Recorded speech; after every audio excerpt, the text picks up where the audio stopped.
Thank you for joining us. I'm Angie Hendershot. This is not a time to celebrate. That is the reaction of some Flint residents after the EPA lifted an emergency order on the city's water. We're going to lead off tonight with ABC 12's Terry Camp. And Terry, for those you talked to, they're still not convinced the water is safe.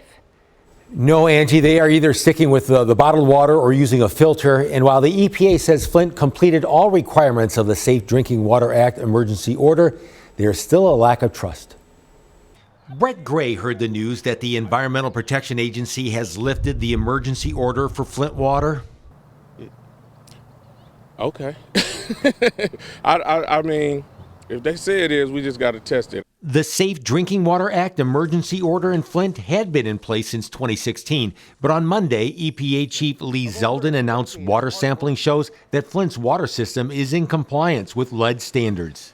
While we celebrate what is the culmination of over a decade of hard work. They're not celebrating that because there are still people that I think are so affected from it. Michelle Campbell thinks the announcement is premature. The EPA, I think they're moving too fast. I really do. Because with everything that's going on with Doge and all that, they're cutting so many people from the EPA. She, like others in Flint, are skeptical. I take my precautions. I have a filter, and I make sure I change it every couple of months. It's not a day of celebration. I think it's a day where we need to be conscious of how we live in our society. Michelle's brother John lives in another part of town. He thinks more studies on the water should be done. Do you think you'd ever use the tap water again? Oh, that's a good question. As of right now, no, it's going to be a while for me to convince me to use the water. I don't know what we celebrating. Brett Gray uses bottled water, the tap, for cleaning and cooking. He has filed a claim in hopes of receiving a share of the Flint water settlement money. Gray, like thousands of others, is still waiting.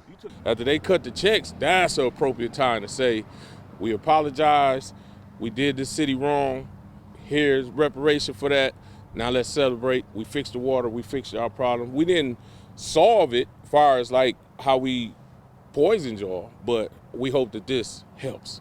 Now we can celebrate.